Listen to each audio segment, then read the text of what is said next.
Existe um lugar no Sistema Solar onde chove combustível. Rios fluem, mares se espalham por milhares de quilômetros e nuvens se formam no céu. Mas nada disso é água. É um mundo que parece familiar à primeira vista, mas que desafia tudo o que entendemos sobre como planetas deveriam funcionar. Agora adiciona a isso temperaturas de menos 180 graus Celsius. Um ambiente que deveria ser completamente morto, congelado, incapaz de sustentar qualquer atividade química relevante. E ainda assim, não é isso que encontramos, porque nesse lugar algo inesperado acontece. Uma química complexa, rica em carbono, ativa, quase como se estivesse tentando dar origem a algo maior. E foi aí que tudo começou a ficar estranho. Quando uma sonda atravessou essa atmosfera e tocou o solo desse mundo distante, ela revelou um sistema dinâmico, ativo, quase vivo. Algo que simplesmente não deveria existir ali. Se um ambiente tão extremo consegue sustentar esse tipo de química, então talvez o problema não seja a falta de vida no universo, mas a forma como estamos procurando por ela. Mas como um mundo desses pode existir? O que realmente foi encontrado durante essa missão? E por que essa descoberta está forçando a ciência a repensar tudo o que sabemos sobre vida? Antes de responder, precisamos voltar no tempo, até o momento em que tudo começou a mudar. Durante décadas, Titã foi apenas um mistério envolto em neblina. Este é um mundo que ninguém conseguia ver. Sua atmosfera densa, rica em nitrogênio e metano, bloqueava completamente a visão da superfície. Tudo o que os telescópios mostravam era uma esfera alaranjada, opaca, sem detalhes. Mas isso começou a mudar em 1997. Naquele ano, uma das missões mais ambiciosas da história da exploração espacial foi lançada, a Cassini-Huygens, um projeto conjunto entre NASA e Agência Espacial Europeia, criado especificamente para explorar Saturno e suas luas, com um alvo principal em mente: Titã. Foram 7 anos viajando pelo espaço. E então, em 2004, a nave finalmente entrou em órbita de Saturno, carregando consigo algo ainda mais ousado, uma sonda projetada para fazer o que nunca havia sido feito antes: pousar em um mundo no sistema solar externo. Essa sonda era a Huygens. No dia 14 de janeiro de 2005, ela foi liberada em direção à superfície de Titã. E o que aconteceu nas horas seguintes mudaria completamente nossa visão desse lugar. A descida começou a mais de 1.200 quilômetros de altitude. Em poucos minutos, a sonda desacelerou drasticamente, de velocidades absurdas para algo controlável, e abriu seus paraquedas. Durante cerca de 2 horas e meia, ela caiu lentamente através da atmosfera. E então, algo inesperado começou a aparecer. Formas, estruturas, padrões. Este é o momento em que, pela primeira vez, vemos o que está escondido sob aquela neblina. Imagens revelavam algo que parecia impossível. Redes que lembravam rios, canais que se ramificavam como sistemas fluviais, e regiões que pareciam claramente um litoral. Mas havia um detalhe perturbador. Nada daquilo era água, era metano líquido. Quando a Huygens finalmente tocou o solo, o impacto não foi como o esperado. Ela não afundou, nem quicou como em uma superfície rígida.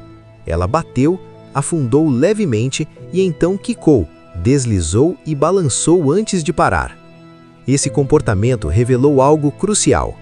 O solo de Titã não era sólido como rocha, nem líquido como um lago. Era algo intermediário, uma espécie de areia úmida, macia o suficiente para deformar, mas firme o bastante para sustentar a sonda. Ao redor estavam espalhados pequenos seixos arredondados. Este é um momento em que, pela primeira vez, vemos o que está escondido sobre aquela neblina. Pedras arredondadas não surgem do nada. Elas são moldadas ao longo do tempo por erosão, rolando em presença de um fluido. Ou seja, algum tipo de rio já passou por ali. E isso levanta uma questão inevitável. Se Titã tem rios, mares e clima ativo, então que tipo de mundo ele realmente é? Este é o ponto onde Titã começa a quebrar todas as regras. Na Terra temos um ciclo bem conhecido. A água evapora, forma nuvens, cai como chuva e retorna aos oceanos. Em Titã, acontece exatamente a mesma coisa, mas com metano. Esse hidrocarboneto evapora da superfície, forma nuvens densas na atmosfera e depois retorna em forma de chuva, alimentando rios, lagos e mares. É um ciclo completo, funcional, estável e completamente alienígena. Os dados da missão revelaram algo ainda mais impressionante. Mais de 1,6 milhão de quilômetros quadrados da superfície de Titã estão cobertos por líquidos. Isso é quase 2% de toda a Lua. E esses mares não são pequenos. Alguns deles têm centenas de metros de profundidade e são compostos principalmente por metano líquido. Mas não para por aí. Titã tem clima, tempestades e até algo que ninguém esperava encontrar ali. Tempestades de poeira. Sim, assim como na Terra e em Marte, Titã também apresenta grandes tempestades que levantam partículas da superfície impulsionadas por ventos intensos. Isso transforma completamente a visão que tínhamos. Titã não é um mundo congelado e morto. Ele é ativo, dinâmico e, surpreendentemente, familiar. Mas é na química que as coisas ficam ainda mais perturbadoras. A atmosfera de Titã é uma das mais complexas do Sistema Solar. Ela é composta principalmente por nitrogênio, assim como a da Terra, mas com uma diferença crucial. É rica em metano. E é essa combinação que desencadeia algo extraordinário. Quando essa mistura é exposta à luz solar e à radiação, ela inicia uma cadeia de reações químicas. Essas reações produzem moléculas orgânicas cada vez mais complexas. Essas moléculas crescem, se agrupam e, eventualmente, formam uma névoa densa que cobre toda a Lua. Mas aqui está o detalhe que ninguém esperava. Durante a missão, cientistas detectaram algo que, teoricamente, não deveria existir ali. Íons negativos. Ânions altamente reativos. Moléculas instáveis que deveriam desaparecer rapidamente, mas que estavam presentes em abundância na atmosfera de Titã. Isso muda completamente o jogo, porque esses ânions são, na verdade, blocos fundamentais. Eles ajudam a formar cadeias de carbono, estruturas que podem evoluir para moléculas ainda mais complexas. Moléculas que, na Terra, estão associadas à origem da vida. É como se Titã fosse uma fábrica química natural, produzindo constantemente os ingredientes básicos de algo maior. E isso levanta uma hipótese inquietante.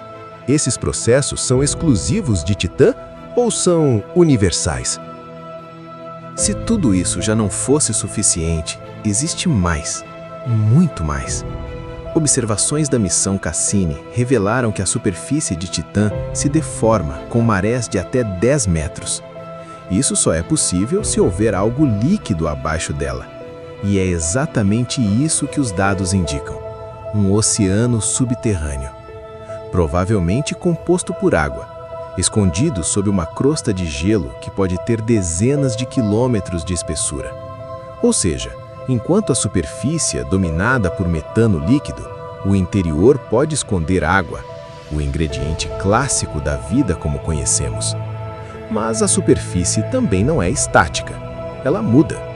Dunas gigantes se movem, tempestades surgem, estações se alternam rapidamente, alterando a circulação atmosférica e redistribuindo gases e partículas. Titã respira, ele evolui, ele funciona. E isso nos força a encarar uma comparação inevitável.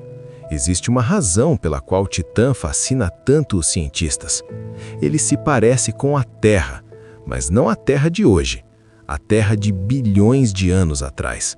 Sua atmosfera, rica em nitrogênio e metano, lembra o que acreditamos ter existido antes do surgimento do oxigênio. Isso transforma Titã em algo único, um laboratório natural, um lugar onde podemos observar em tempo real processos químicos que podem ter levado ao surgimento da vida na Terra. Mas existe uma diferença crucial. Na Terra, a vida depende da água. Em Titã, tudo gira em torno do metano. E isso leva a uma pergunta que muda completamente a forma como enxergamos o universo. E se a vida não precisar de água?